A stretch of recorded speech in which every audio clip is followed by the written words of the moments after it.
Hello everyone, welcome back to football begins. तो आज हम लोग सऊदी लीग के बारे में थोड़ा सा डिस्कस करेंगे। सऊदी लीग सऊदी अरेबिया का एक लीग है और सऊदी अरेबिया में एक इन्वेस्टमेंट फंड है, पब्लिक इन्वेस्टमेंट फंड करके, जो कि एक स्टेट ओन फंड है। और सऊदी अरेबिया का जो गवर्नमेंट है वो इस पब्लिक इन्वेस्टमेंट फंड को ओन करता है, कंट्रोल करता है और चलाता है। और ये जो पब्लिक इन्वेस्टमेंट फंड है वो सऊदी लीग को कंट्रोल करता है और चलाता है। और इस पब्लिक इन्वेस्टमेंट फंड का नेटवर्थ अप्रॉक्सीमेटली $607 बिलियन है।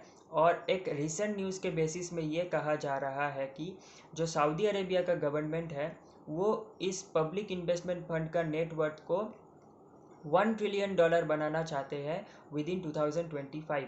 तो आप लोग सोच सकते हो और गेस कर सकते हो कि ये पब्लिक इन्वेस्टमेंट फंड एक कितना वेल्दी फंड है।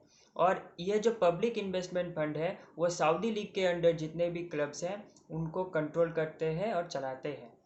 और अगर आप लोग फुटबॉल फॉलो कर रहे हो तो आप लोगों को पता होगा कि 2022 सीज़न के विंटर में क्रिस्टियानो रोनाल्डो को अल नसर ने अप्रोच किया था, जो कि सऊदी लीग का एक क्लब है। और अल नसर ने क्रिस्टियानो रोनाल्डो का साइनिंग कंप्लीट कर लिया था और अल नसर ने क्रिस्टियानो रोनाल्डो को 400 मिलियन यूरोस का एक वेज स्ट्रक्चर दिया था। और रिसेंटली करीम बेंजेमा जो रियल मैड्रिड में खेलते थे उनका साइनिंग अल इतिहाद एफसी ने कंप्लीट कर लिया है। और अल इतिहाद एफसी ने करीम बेंजेमा को 100 मिलियन यूरोस का एक वेज स्ट्रक्चर दिया है। और एंगोलो कांते जो चेल्सी में खेलते हैं उनका साइनिंग भी अल इतिहाद एफसी ने कंप्लीट कर लिया है। और अल इतिहाद एफसी ने एंगोलो कांते को 25 मिलियन यूरोस का एक वेज स्ट्रक्चर दिया है। और जो लेटेस्ट न्यूज़ है वो ये है कि अल हिलाल एफसी ने वुल्व्स को अप्रोच किया है रूबेन नेवेस के साइनिंग के लिए। और अल हिलाल एफसी ने वुल्व्स को एक 47 मिलियन का ट्रांसफ़र फी का बजट दिया है और वुल्व्स ने एग्री कर लिया है ये ट्रांसफ़र डील। और अल हिलाल एफसी ने रूबेन नेवेस का साइनिंग कंप्लीट कर लिया है 47 मिलियन के ट्रांसफ़र डील में। और अल हिलाल एफसी ने रूबेन नेवेस को 300,000 यूरो पर वीक का वेज स्ट्रक्चर दिया है। अदर देन दिस जो और साइनिंग्स कंप्लीट हुए हैं उनमें कुलीबाली जो चेल्सी में खेलते हैं उनका ट्रांसफ़र कंप्लीट हो गया है अल हिलाल एफसी में कुछ 20 मिलियन के ट्रांसफ़र डील के अराउंड। हकीम जियस जो चेल्सी में खेलते हैं उनका भी ट्रांसफ़र डील कंप्लीट हो गया है अल नसर एफसी के साथ कुछ 8 मिलियन ट्रांसफ़र फ़ी के अराउंड।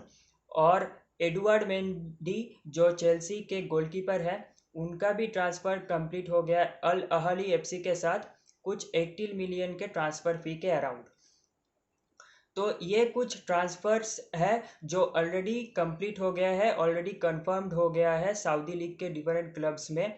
और अदर देन दिस अगर हम कुछ ट्रांसफ़र रूमर्स की बात करें तो जो यूरोपियन प्लेयर्स सऊदी लीग के डिफरेंट क्लब्स के साथ ट्रांसफ़र रूमर्स में इन्वॉल्व हैं उनके बारे में अगर हम थोड़ा सा डिस्कस करें तो उनमें पहला प्लेयर है विल्फ्रेड ज़ाहा जो क्रिस्टल पैलेस में खेलता है। उनका अल नसर एफसी के साथ एक ट्रांसफ़र रूमर चल रहा है। लुका मॉड्रिच जो रियल मैड्रिड में खेलता है उनका भी एक ट्रांसफ़र रूमर चल रहा था अल हिलाल एफसी के साथ। फिर आपका एल शरावी जो रोमा में खेलता है उनका भी एक ट्रांसफ़र रूमर चल रहा है इत्तफाक एफसी के साथ। फिर एल्वारो मोराता जो एटलेटिको मैड्रिड का प्लेयर है उनका भी एक ट्रांसफ़र रूमर चल रहा है अल तऊन एफसी के साथ। फिर पापू गोमेज जो सेविया में खेलता है उनका भी एक रूमर चल रहा है डमाक एफसी के साथ। विलियम कार्वालियो जो रियल बेटिस में खेलता है उनका भी एक ट्रांसफ़र रूमर चल रहा है आपका अल नसर एफसी के साथ। सादियो माने जो बेयर्न म्यूनिक में खेलते हैं उनका भी एक ट्रांसफ़र रूमर है इत्तेफाक एफसी के साथ। लुकाकू का एक रूमर चल रहा था अल हिलाल एफसी के साथ। ओबामेयांग जो चेल्सी के प्लेयर हैं उनका भी एक ट्रांसफ़र रूमर है अल नसर एफसी के साथ। फिर माउरो इकार्डी जो पीएसजी का एक प्लेयर है उनका भी एक रूमर है अल तऊन एफसी के साथ। एलेक्सिस सैंचेज जो मार्सेई में खेलते हैं उनका भी एक रूमर है अल फतेह एफसी के साथ। डेहिया का शायद एग्रीमेंट कंप्लीट हो गया था या फिर वर्बल एग्रीमेंट एक एग्री हुआ था मैन यूनाइटेड के साथ, पर अभी तक कोई डील साइन नहीं हुआ है। तो डेहिया का भी एक ट्रांसफ़र रूमर है अल इतिहाद एफसी के साथ। फिर माहरेज जो मैन सिटी का प्लेयर है, उनके रिगार्डिंग अल अहली एफसी ने एक इंटरेस्ट शो किया था कुछ दिन पहले। तो रियाद माहरेज का भी एक ट्रांसफ़र र्यूमर है अल अहली एफसी के साथ। जोआओ मूतिनो का एक ट्रांसफ़र र्यूमर है आपका अल इत्तिहाद एफसी के साथ। साउल नीगेज जो आपका एटलेटिको मैड्रिड का प्लेयर है, उनका भी एक ट्रांसफ़र र्यूमर चल रहा है अल नसर एफसी के साथ। ब्रोजोविच जो इंटर मिलान के प्लेयर है, उनका भी एक ट्रांसफ़र र्यूमर चल रहा है अल नसर एफसी के साथ। मैट डोहर्टी जो एटलेटिको मैड्रिड में खेलते हैं, उनका भी एक ट्रांसफ़र र्यूमर चल रहा है अल अहली एफसी के साथ। और नेइमार जो पीएसजी के प्लेयर हैं, उनका भी एक ट्रांसफ़र र्यूमर चल रहा था अल हिलाल एफसी के साथ। और कैलम हडसन ओडोई जो चेल्सी के प्लेयर हैं, उनका भी एक ट्रांसफ़र र्यूमर चल रहा है अल अहली एफसी के साथ। तो ये कुछ ट्रांसफ़र र्यूमर्स है यूरोपियन प्लेयर्स के रिगार्डिंग, जो सऊदी लीग के डिफरेंट क्लब्स के साथ ट्रांसफ़र र्यूमर में इन्वॉल्व हैं। तो अब अगर हम सऊदी लीग के बारे में थोड़ा सा और डिस्कस करें, तो मोहम्मद बिन सलमान जो सऊदी अरेबिया के क्राउन प्रिंस हैं, उन्होंने कहा है कि वो सऊदी लीग को वर्ल्ड का बेस्ट लीग बनाना चाहते हैं। तो ये एक ग्रोइंग कंसर्न है यूरोपियन क्लब्स के लिए और यूरोपियन फुटबॉल के लिए। और इसके लिए यूरोपियन क्लब्स और यूरोपियन फुटबॉल को एक प्रॉपर प्लानिंग करना पड़ेगा, ताकि वो यूरोप के जो यंग टैलेंट्स है वो और यंग प्लेयर्स हैं, उनको वो लोग यूरोप में ही रोक सके और यूरोप में ही खेलता देखे।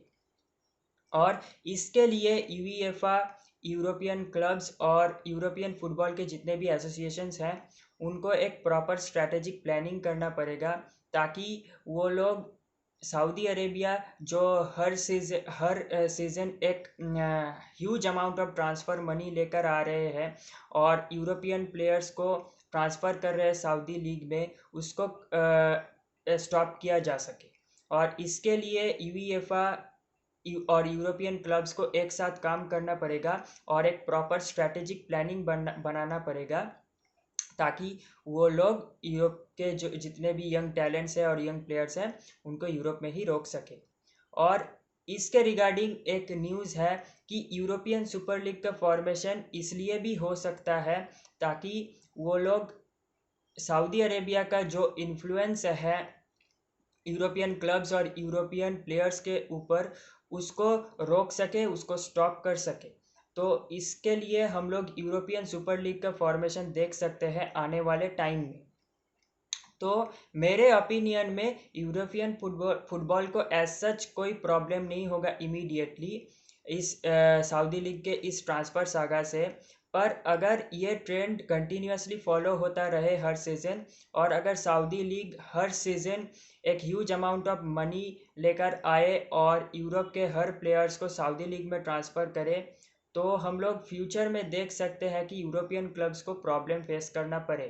तो इसके लिए यूईएफए, यूरोपियन क्लब्स और यूरोप के जितने भी फुटबॉल एसोसिएशंस हैं, उनको एक साथ आना पड़ेगा और एक साथ काम करना पड़ेगा और एक प्रॉपर प्लानिंग बनाना पड़ेगा, ताकि वो लोग यूरोप के जितने भी यंग टैलेंट्स हैं और यंग प्लेयर्स हैं, उनको यूरोप में ही रोक सके और उनको यूरोप में ही खेलता देखे।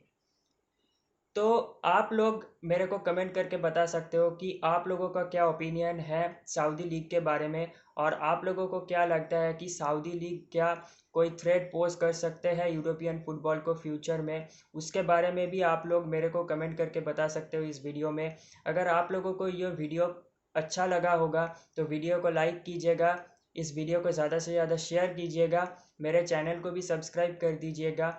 और इसी के साथ हम इस वीडियो को एंड करते हैं, and thank you and stay tuned for the next video.